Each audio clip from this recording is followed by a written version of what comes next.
Good afternoon. On behalf of the Center for the Study of Ethics, we want to welcome you to this session for Ethics Awareness Week. So just a word or two about that.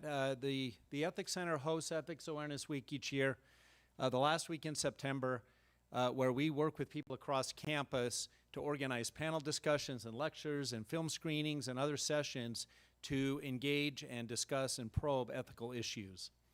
And our theme this year is Ethics, Education, and Democracy. And we're very pleased to have many scholars working on this issue throughout the week, but I'm especially grateful for the panel who gathered here for our session today. For those who don't know me, I'm Brian Birch. I'm the director of the Center for the Study of Ethics, and I have the privilege of working with great staff and colleagues and friends and board members, and I want to thank them publicly again for all of their effort in putting this week together. The session this afternoon is entitled Carson v. Makin, Church, State, and Religious Education. And one of the things that we explore here at UVU, and we have a special emphasis on, is the exploration of the role of religion in society, both in its diverse forms, right? How do religions work together and relate to one another in civil society? How do they understand their differences? How do we resolve conflicts? And so this issue, this Supreme Court case that you'll be hearing about this afternoon, really intersects with three things we do here. We're very interested in religious diversity and religion in society. We're very interested in the study of ethics, and we're interested in constitutional studies. And so for me, this session represents the confluence of those interests and those areas of specialization.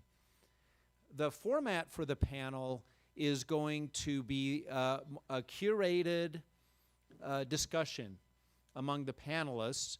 Because we only have 50 minutes for this session, we're going to have to limit a lot of time for Q&A because there's so many issues that we want to explore in connection with the panel. But we certainly invite you to follow up with any questions you might have, either for myself or any of the panelists here. I also want to call your attention to the schedule for Ethics Awareness Week. At the bottom of the schedule, you'll see that we've actually gathered some readings and resources for this session and for the other sessions. So if you want to probe more deeply, that's one way to start. And we would welcome, and I think I speak on behalf of my colleagues here, that we would welcome follow-up if you're interested in exploring these issues further.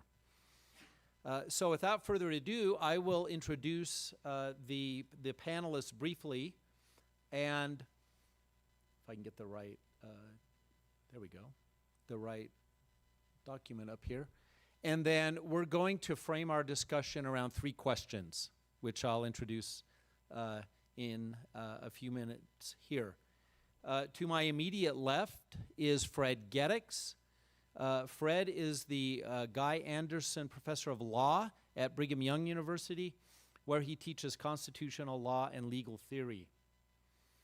Some of you know that he is widely published in these areas, and his works include The Rhetoric of Church and State, published by Duke University Press, and Constitutional Law and Religion, which I understand is forthcoming.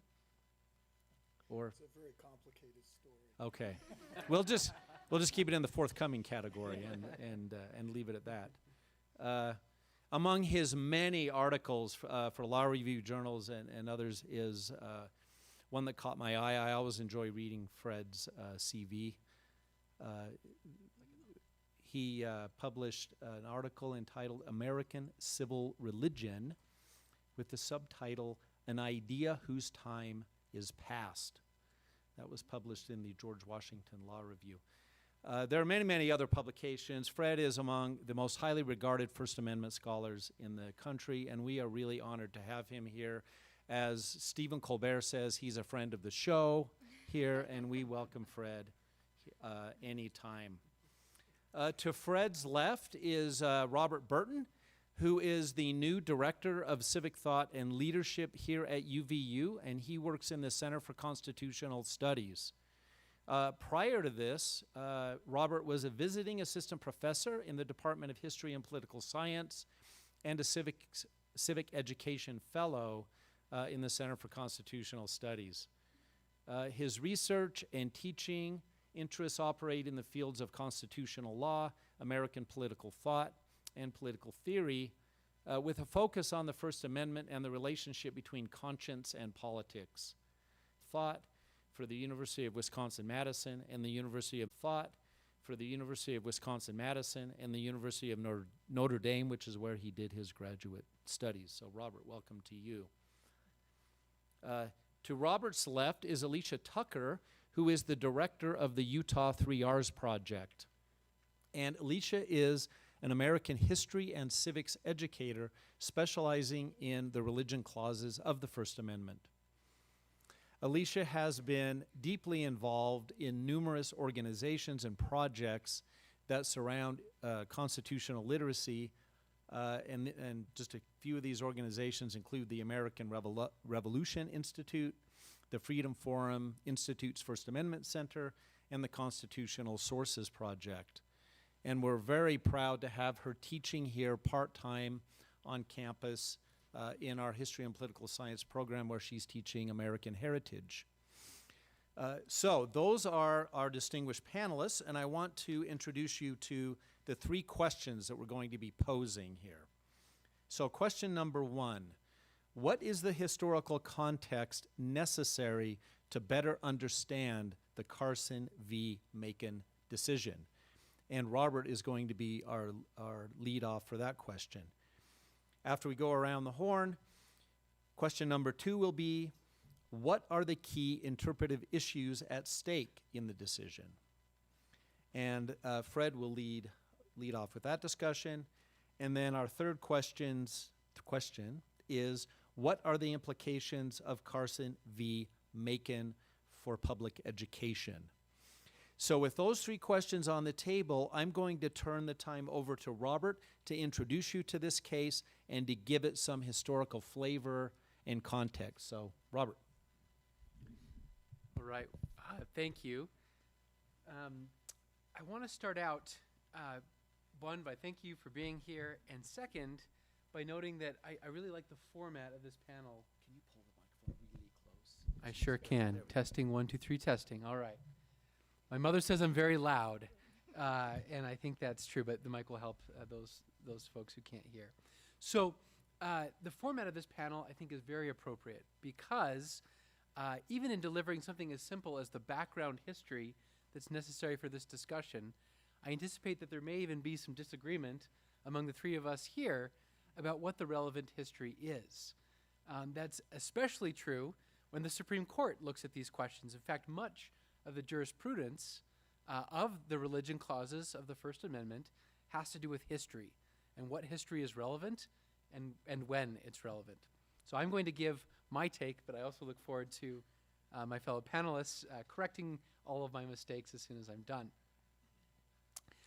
Taking a Vince Lombardi approach to the religion clauses, I want to start out first by saying, you had the old saying, this is a football, right? This is the basic element or principle. The First Amendment of the Constitution has two clauses that touch on religion. They are the Establishment Clause and the Free Exercise Clause. So the Establishment Clause says that Congress shall make no law respecting an establishment of religion. And then the second clause is Congress shall make no law prohibiting the free exercise thereof. These two clauses are key in understanding this and just about every other Supreme Court case as it relates to religious liberty. So we have to ask ourselves, what do these two clauses mean? What did they mean, perhaps when they were adopted? What do they mean for us today? Well, that history is complicated, and the interpretations of that history are complicated.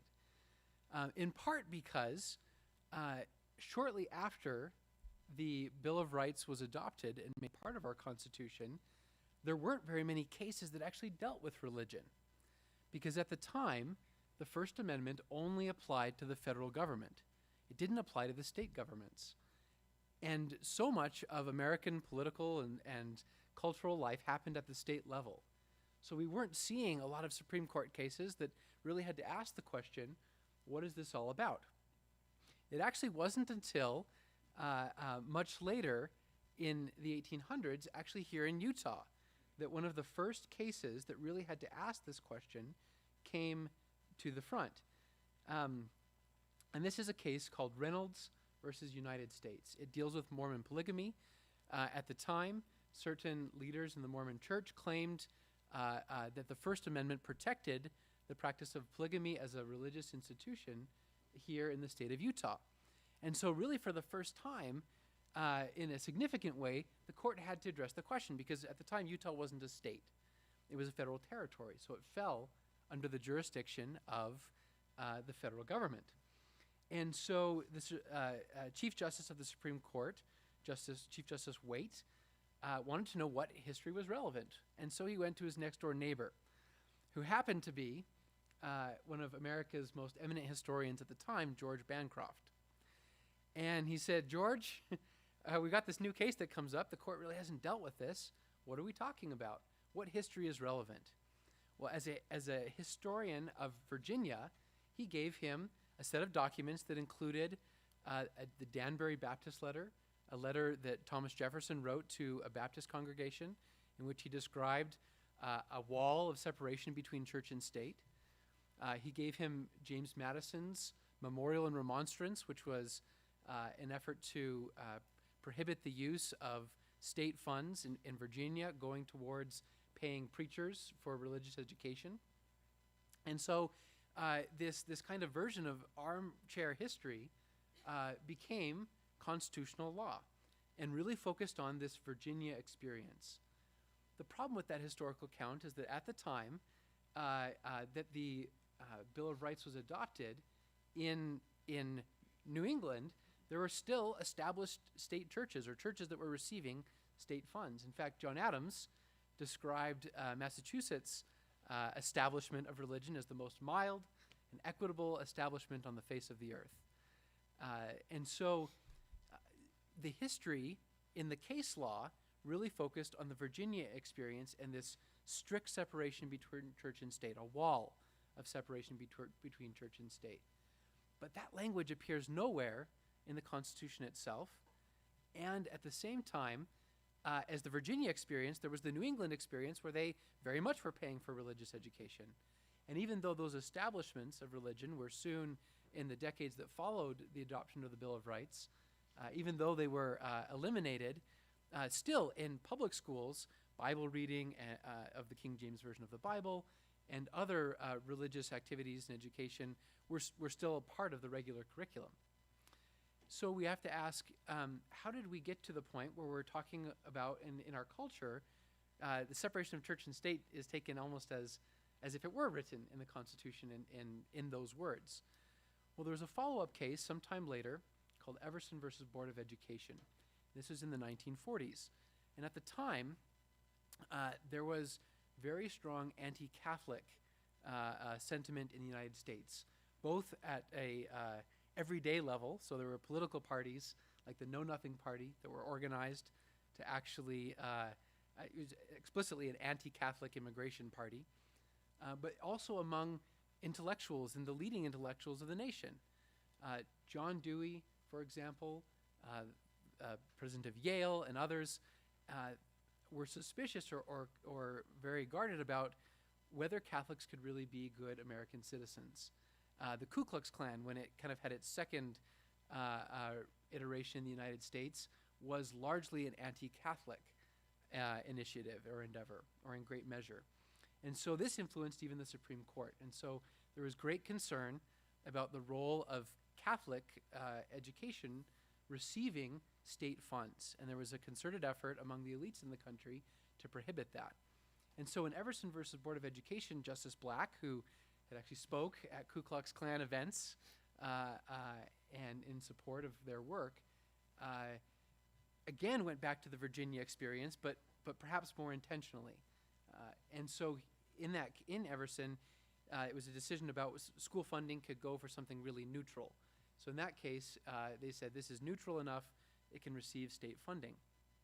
But subsequent cases quickly prohibited state funding going towards Catholic schools. Another part of this anti-Catholic sentiment in America in the 1800s and into the 20th century included something called Blaine Amendments. And the Blaine Amendment was named after James Blaine, a congressman from Maine. Interesting, the case we're going to discuss today is a Maine case. And at the time, President Grant, Ulysses S. Grant, had spoken about the need for funding for common schools, for public schools, and about the need for prohibiting funding going to what were called sectarian schools. By that, they really meant Catholic, not religious, because there was still a religious education, just Protestant education. And so Congressman Blaine proposed a constitutional amendment that would prohibit explicitly federal funds going towards going towards sectarian education. It didn't pass. It was something like 150 to 7 in the House, but in the Senate, it was short 4 votes to get the supermajority it needed to become an amendment to the Constitution. So it failed. However, in states, in what became 37 states, they adopted state-level Blaine amendments that explicitly prohibited state funding for sectarian education. And actually, Utah was one of those that adopted a Blaine amendment. Congress actually passed a law that required future states, as they came into the Union, to have Blaine amendments in their constitution as a requirement for statehood. So especially a lot of Western states have these amendments, whether there was an anti-Catholic animus or not.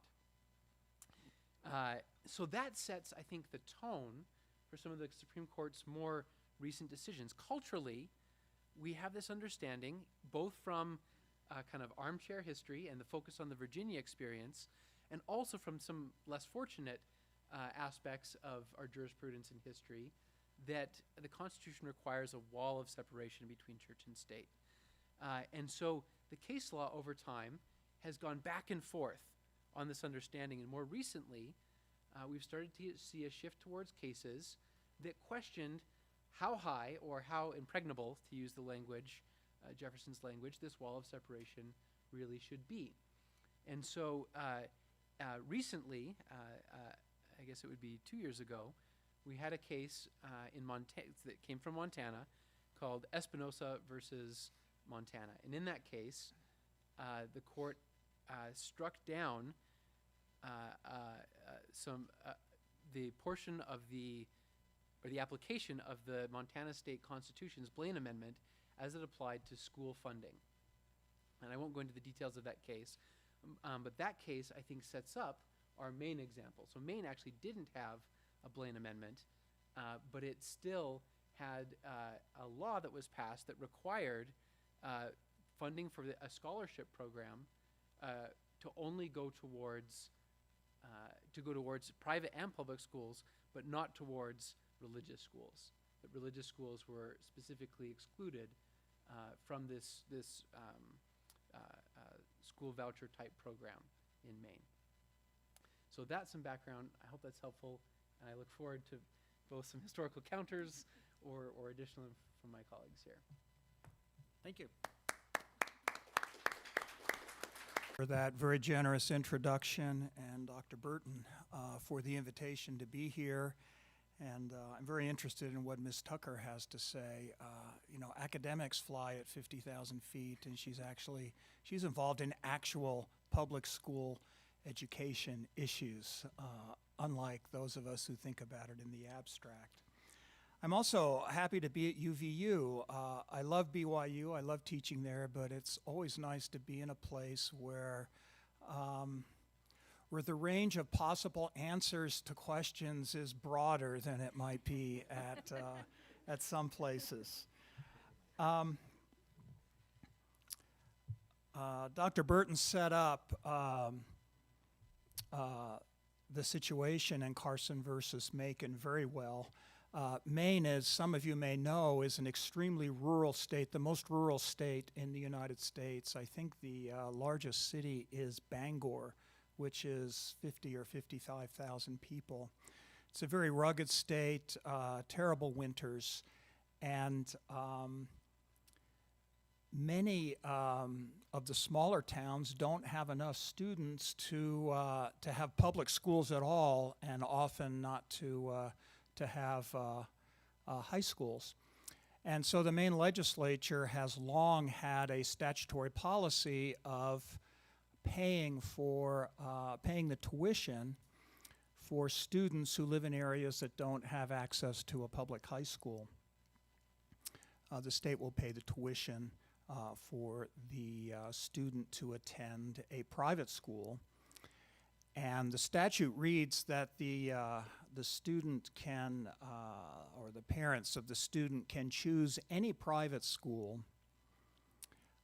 except a sectarian one. This is sort of an old-fashioned term, but I think today we should understand it to mean a seriously religious school. That is the high school equivalent of perhaps BYU, in which faith is, in many different respects, integrated into the curriculum. And Maine instituted that exclusion because it feared violating the Federal Establishment Clause, and in any event, didn't want to fund religious education. So the plaintiffs, our parents who wanted to send their children to one of these sectarian, seriously religious schools, and couldn't afford to do so without the tuition grant that the Maine statute provided.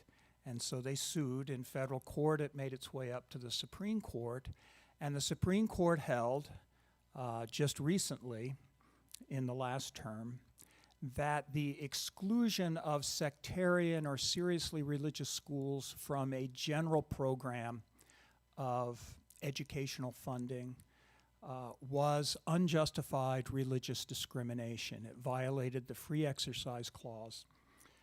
I guess affirmatively, we could put the holding as the Free Exercise Clause requires that even the most religious private schools have access to state funding grants, and that the establishment does not prohibit state cash grants to private religious schools. Now, my assignment here is to talk about the key interpretive issues. I had a choice. I could talk about 4 or 5 interpretive issues at 30 seconds each, or I could talk about one issue for a few minutes, and I've chosen the latter.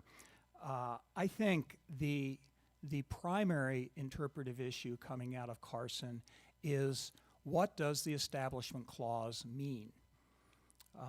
As Dr. Burton indicated, the Establishment Clause prohibits government laws respecting an establishment of religion.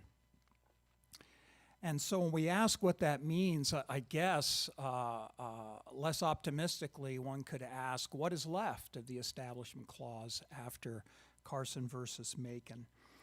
The meaning of the anti-establishment norm has been a site of perpetual conflict and litigation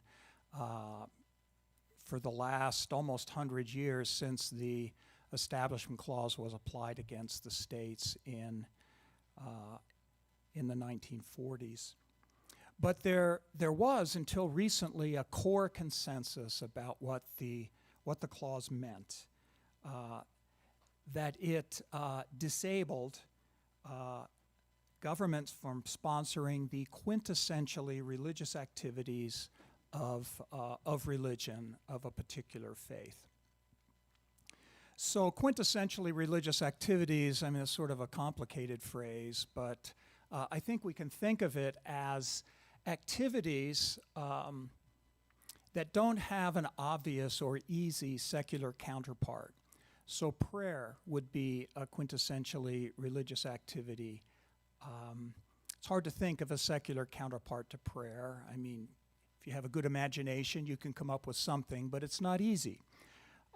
Worship, ritual, proselytizing, sending out missionaries to convert people spiritually, to change their beliefs to your faith, or to abandon a lack of belief for an affirmative faith. Theological or apologetic instruction. I don't mean apologetic to mean in a negative way, but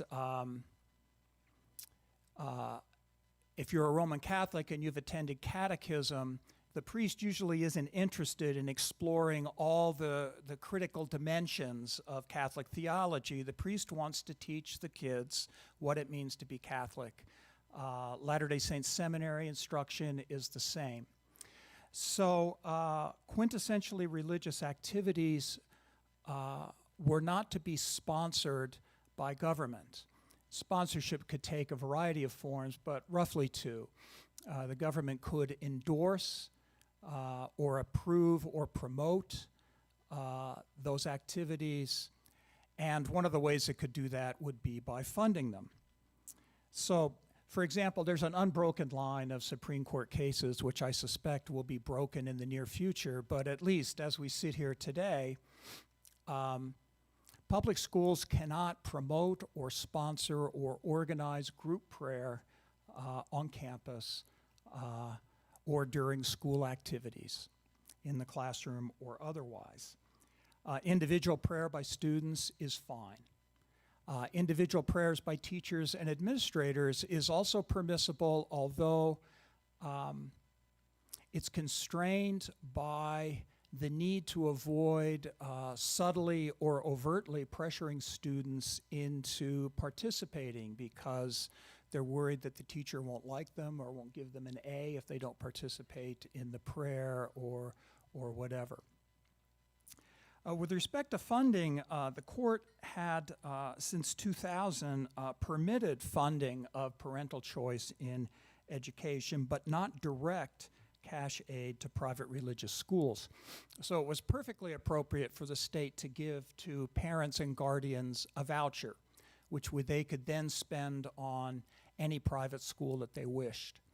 But it was not permissible until very recently for the state to give cash grants to private religious schools. So the point of these prohibitions was to promote a constitutional value called voluntarism. And as the name suggests, it's to ensure that the vitality or lack of vitality of religious institutions in the United States is a function of their popularity or their attractiveness to individuals and not a function of being subsidized or propped up by government promotion or government money. And this was a problem with the Church of England at the time of the founding and for long after, that it even today has a prominence in English society that is largely unrelated to the devotion of the people who purport to be members of it. Voluntarism is guaranteed or ensured when the government refrains from endorsing, promoting, or funding prayer, worship, apologetic instruction, proselytizing, other quintessentially religious activities, because then we can know that the growth or the diminution of churches, religions, is a function of individual choice and not of government promotion. So Carson has unsettled this understanding. I think it's called it into doubt. It now appears that there is no prohibition on direct cash grants to schools. The Supreme Court might have decided Carson just on the voucher rationale, that the parents were choosing the schools and therefore funding parental choice was at least within the spirit, if not the letter, of the prior decisions on school funding. But the court wrote the opinion much more broadly as as a discrimination against religious schools, that religious schools need to have access now to all funding opportunities on the same basis as secular institutions, secular schools, and other institutions. And if that is the law now, then one wonders what the Establishment Clause means. If the government is now free to fund religious activities with cash grants, why would it not be free to endorse or promote religious activities generally, or particular religion? Those are open questions that weren't open as recently as 3 or 4 years ago.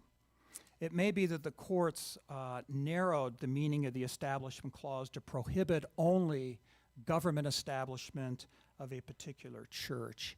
That actually is not, I think, faithful to the text of the Establishment Clause. It doesn't prohibit government from establishing a particular religion. It prohibits government action respecting an establishment of religion. As Justice Souter observed many years ago, respecting means tending to, ending in, or having to do with an establishment of religion. And so the court's narrowing of the core meaning of anti-establishment norm, and I think what is a really muscular expansion of the meaning of the free exercise of religion, departs from the text of both religion clauses and threatens to inaugurate an era in which religious belief and activity will rise or fall not just based on their attractiveness to individuals, but based on government approval and funding. Thank you.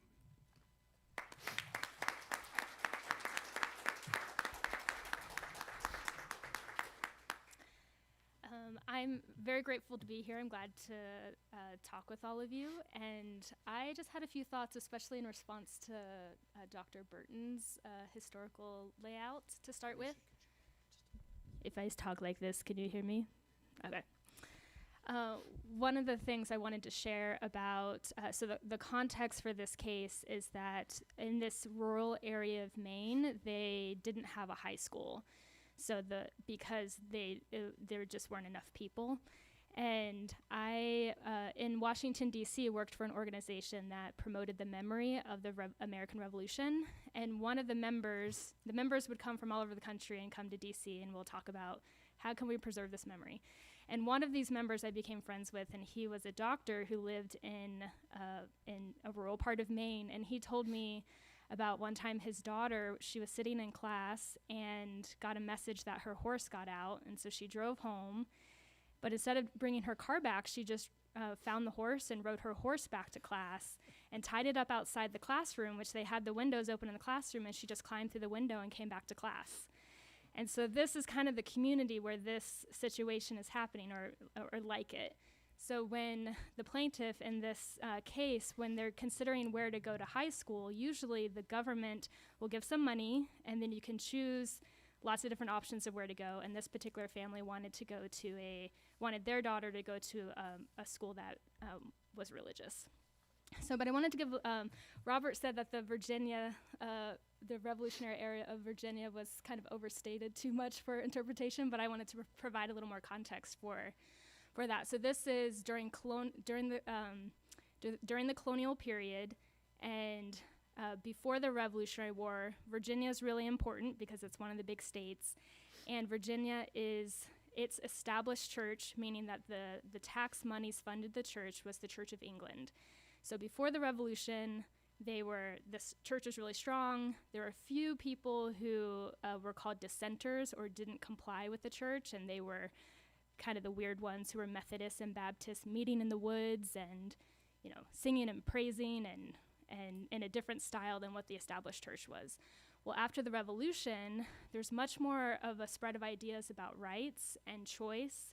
And so there's more of an idea of disrupting the state church. And then also during the Revolution, the state church, or the Church of England, did not have the funds that it had before, because if you're at war with England, you don't want to give money to the Church of England.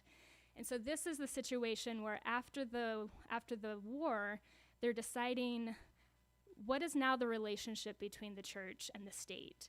And so Patrick Henry, who was very influential in Virginia, he proposed this bill that said, you know, before you had to pay tax money just to the church, and then the idea was the church helped to promote virtue and tell everybody to be good, and then everybody has some responsibility in society.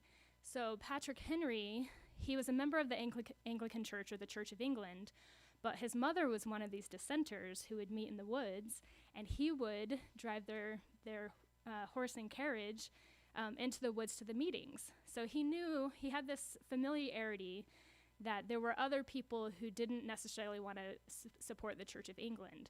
So to help solve the problem of now we're not going to fund the Church of England, but what is like the relationship between the church and state going to look like for us as Americans free from England, he proposed this bill that said, you don't have to have your taxes support the Church of England. You can choose, you have to pay a tax, but you get to choose whatever church minister gets your tax, and that's how they were supported, that's how they survived. And so there was this like innovation on what had happened about that had some kind of choice, but it had the underlying idea that you needed religion to teach people to be virtuous in society, because they just started this really risky experiment in liberty where everybody had to participate in society. They had to be well informed. They had to, know what was going on and vote. And people had to be that way and be virtuous or have civic virtue, meaning that they had to think about the good of the whole, sometimes more than their own self-interest. And so the idea of like religion needed to promote that morality. So that's what this bill was promoting. Well, James Madison believed that any involvement with the state about religion violated your conscience, because essentially the state would corrupt the idea or your relationship with your conscience or your relationship with God. So the state should not be involved with this at all. And Thomas Jefferson believed the same thing. So when Patrick Henry proposed this bill, Thomas Jefferson was in France, but Thomas Jefferson had written a bill trying to separate the relationship between the state church and the individual before, or church and state, but it failed before the war. Well, now after the war, there's all these changes, and so Madison is trying to defeat this bill that Patrick Henry proposed. So remember, Patrick Henry's bill is like, you have choice, you just have to pay taxes and support religion in some broad way to help people to be virtuous. But through James Madison's coordination in the legislature, and because a lot of the dissenters started mobilizing after the war, they defeated Patrick Henry's bill and said the state should not be involved. We should not have to pay our taxes to be involved with supporting any kind of religion, because we got our religion taken care of. We're doing it on our own. We don't need the state to be involved with that at all. So that's the context that then helped to separate the state church in Virginia from individual worship. And then that's what influenced the creation of what we call the religion clauses that Dr. Burton laid out for us. The Establishment Clause, which means no established state church at the federal level, and the Free Exercise Clause, meaning that you can choose whatever religion you want and the government cannot be involved. So even though there's that aspect of choice and paying for a state relationship to religion, James Madison said, no, we shouldn't do that. So that's kind of what happened at the founding era. And then later, I wanted to bring up some of the how public schools started and their relationship to religion. So in the 1850s, an educational reformer called Horace Mann, he was from Massachusetts, and what Dr. Burton laid out for us in Massachusetts, they are the descendants of the Puritans. So they were very religious, and at the time of the Puritans in the 1640s, they passed one of the first laws. It's called the Old Deluder Satan Act. And the law required everyone to teach reading. And the reason to teach reading was to teach to prepare or to dispel the power of Satan, who would try to get people not to study the scriptures. But because of this religious value mixed up with literacy, this area was really involved with what became known as common schools, or that the community paid for the kids in the community to go to school and learn to read and learn their responsibilities in the community, and also to with this religious motivation too, that in order to be saved you have to understand the Bible. So that's the context that he's coming from. So, but he became the Secretary of the State, or he became a representative of the House of Representatives after being over education in Massachusetts, and he started this common school movement, or promoting for schools to be paid for by tax money. And so before, it was either you went to school if your community paid for it, like among the descendants of the Puritans, or if you were wealthy enough to pay for a tutor, and then other than that, if you had somebody in your family, in your close circle, that could maybe teach you to read at night after you finished your chores. So Horace Mann organized in the 1850s this spread of this idea that, tax money needs to pay for education, and this is the reason. That we need to have citizens who have good character, and they need to have some kind of civic virtue. So the things that he campaigned on was that this common school needs to be, or public school, needs to be free to everybody. It needs to bring people together of varying backgrounds, and it needs to have teachers who have professional training. And lastly, he said it does not need to be sectarian, or to have different religious groups, or one religious group in particular, influencing this public school system.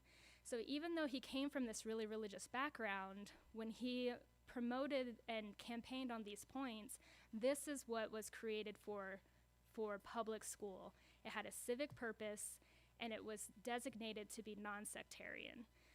So I also wanted to mention, Dr. Burton laid out about the Blaine Amendments, that in the Utah Constitution, there's 11 different provisions that talk about religion in the Utah Constitution, and when they're in this constitutional convention, Utah tried to become a state and failed 8 different times because those in Washington, D.C. were afraid that those Mormons in Utah were going to create a state that was united in church and state, and that Brigham Young would be the theocratic dictator. And so in the debates in the 8th time when they're trying to pass the Constitution, a lot of the speeches that were made often by Latter-day Saint leaders, they emphasized this separation of church and state. And when they finally passed the Utah State Constitution, it was one of the strongest separation of church and state in the Union at the time. So, and several of them included non-sectarian, not funding sectarian schools, and no religious test for public office, meaning that you didn't have to be Mormon to hold public office, essentially. And then also there shouldn't be a test for a public school teacher. So essentially you don't have to be Mormon to be a public school teacher, and there shouldn't be tests for the students.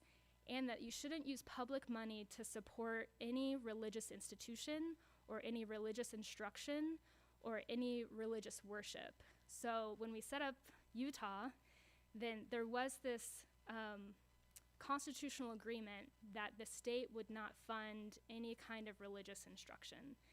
So that's in the background, I see the history in the background of this separation between the state is not supposed to fund any religious activity. And I see it as the Utah State or the creation of the Utah Constitution as being a little bit different than the Blaine Amendments. Yes, during the Blaine Amendments, that was set up, a few years before, ratified by more East Coast, added to constitutions more on the East Coast with this anti-Catholic sentiment. And yes, there was a lot of suspicion toward the Mormons in Utah, and I would agree with that if I didn't know that what the speeches among the debates in the Constitutional Convention, which I know from studying from What's on Quill project, that even those who were supporting it, that they wanted to have the separation between the public funding and the schools. So I think what and then with getting later on, and you mentioned Everson. In that case, in 1847, it was the first time the Federal Bill of Rights, or the Establishment Clause of the Federal Bill of Rights, was applied to a state. And in that case, the students were using public money to ride the bus to get to a Catholic school. And so they had decided, the court decided that because the money was going to the parents and not to the Catholic school directly, then that was okay. And so I think that's the historical background I wanted to add, but then I think now in the future there are different changes based on what Professor Geddix was saying. Okay, thank you all. As you can...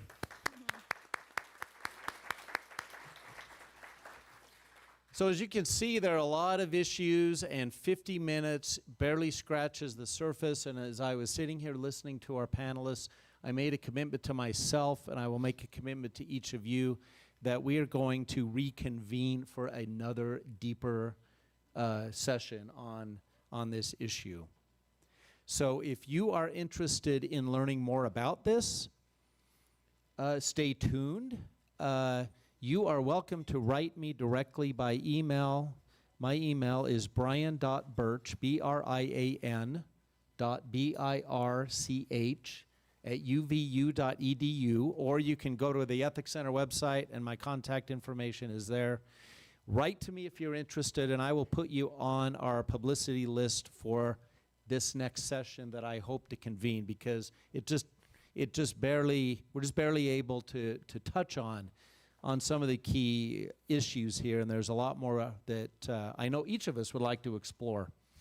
So in the 2 minutes we have left, Fred, you talked about some of the implications, right, and the disquieting implications of the Carson v. Makin case. I wonder if Robert and you, Alicia, could just spend just a few seconds talking about what you see the future being, and what the implications are, Alicia, in your work with public education, and then, Robert, in church-state issues more broadly.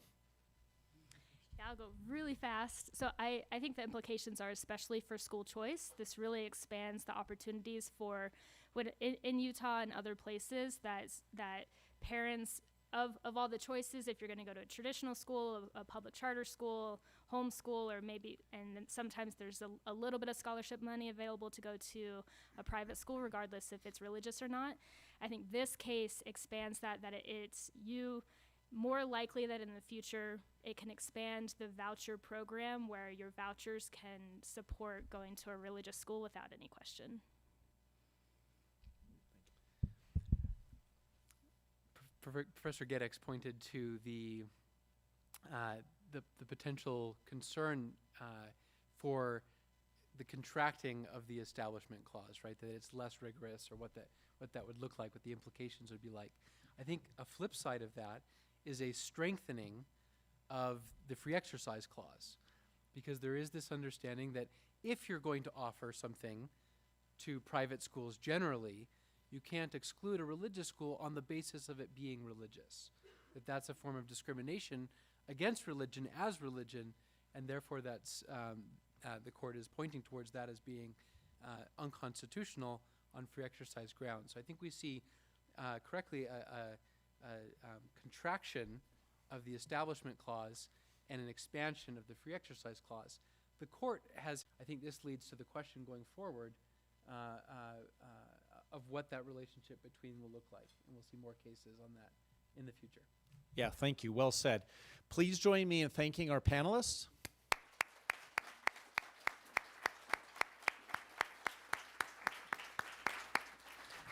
So as I said at the opening, if you want to know more about what's going on this week, you can scan one of the QR codes on the walls. That'll take you to the website with our schedule. And I'm deadly serious about writing to me if you want to stay in contact about what we'll be doing in the future. But thank you for coming. Have a great day.